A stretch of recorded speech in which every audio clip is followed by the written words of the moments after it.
Hey, good morning, everybody. How's it going? Welcome to MJP's Workshop and Aquariums. If this is your first time here, I welcome you. Please like and subscribe for more content. Check out my videos. We do everything here. I mainly do aquariums, but I have an F-150 that I'm working on.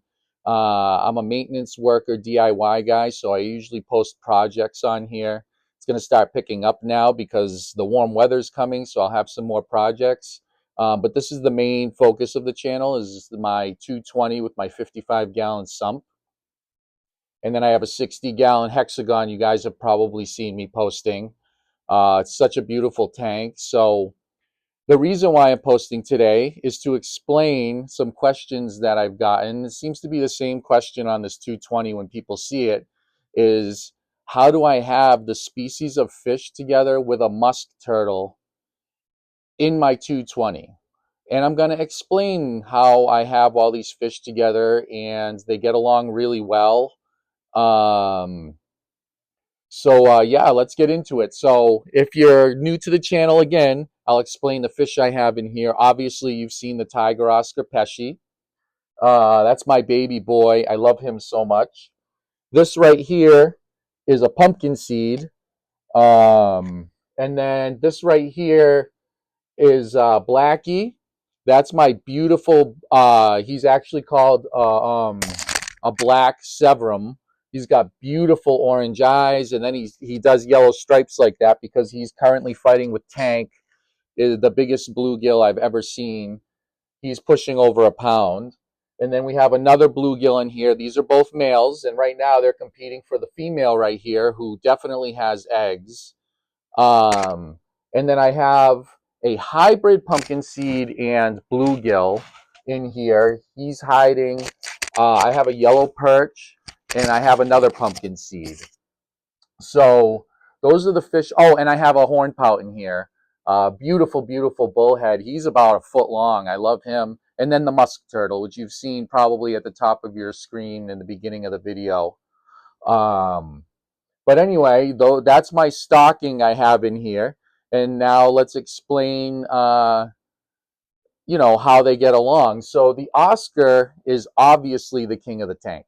Nobody bothers him. They leave him alone. It's an obvious reason because we know they're badasses. Um, People that have kept Oscars, we love them for this reason. I mean, look at it. It's like a little puppy dog here.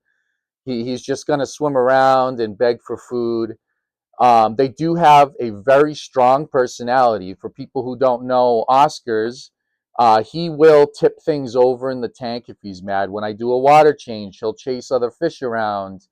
He'll even sulk on the bottom like he's dying if you change something. If you put a rock in this tank, you have a chance of him either not going near it and just not minding it, or flipping out, picking it up, moving it, and then trashing the rest of the tank because he's mad you put a rock in there. These are real things that happen with Oscars.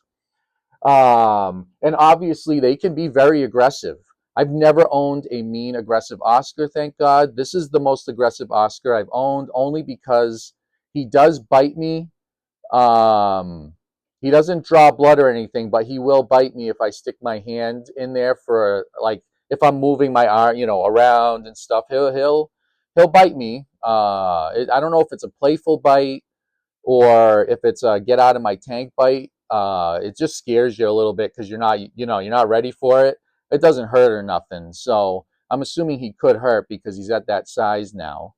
But anyway, now we can see the beautiful yellow perch right here. Yellow perch, obviously, mostly carnivores. They do get pretty big too. I don't think, my observation shows that they're not very aggressive. They are food aggressive. When you put food in there, he'll hit the surface really hard. Just like the bluegills and the pumpkin seeds. If you put a live, like crickets on the top or something, oh man, the way they hit it is really hard. But the yellow perch mostly stays solitary. He doesn't at all come out and give anybody a hard time. And even right now, I don't know where he went because there's so much cover in here that he just disappears. And the cool thing about these fish is we never get to see how they act in their environment. And, we can see now how they act. They totally disappear in all the plants here. It's actually really cool how dark they get in their environment and they disappear. So that's another big thing too. If you have a lot of like people who have a lot of cichlids together, they'll always put, it's line of sight. You want to break that line of sight. So what happens is the only two that are normally out, I should say three that are normally out all over. They hug this tank is usually the Sevrum, the Oscar, and Tank the bluegill, who's like I said currently digging a hole to the bottom of my tank because he's trying to get that female to lay eggs. I hope the female lays eggs because I have a nursery and I would love to see if I could raise some baby kibs in here, but we'll see. We'll see. Um, but yeah, I mean, you can see like, this male has a little bit of taken out of him because, he probably nipped at him. The bluegills are the most aggressive in the tank when it comes to going at each other. Um, they will go after the Severum, and I can't figure it out. I think it's because the Severum has the same stripes to them as the bluegills. So the bluegill might think that the Severum is a bluegill, a male bluegill, or he might sense that the Severum is more of a mild-mannered fish. He's not very aggressive. He just usually sits to himself. He will take care of himself. I've seen him do that, And then obviously when it comes to the hornpout, he's a bottom dweller. I've seen Pesci go at the hornpout, and I've seen the hornpout bite at him back. So bullheads, are they can be aggressive as well too. So basically, you got two things going for me in this tank. I got number one, everybody is at the same aggression. Everybody's the same size, you know what I mean? So that's why they all get along because nobody can beat up on anybody else. That's the number one luck. Like that's, luck and obviously studying your fish and knowing your fish. But luck is also because you're putting live animals with other live animals. And you could have two fish. I could have two Oscars, and just like people have different personalities. So I've gotten lucky with the fish I have in here to really get along and swim in together and cohabitate, I guess might be the word or whatever.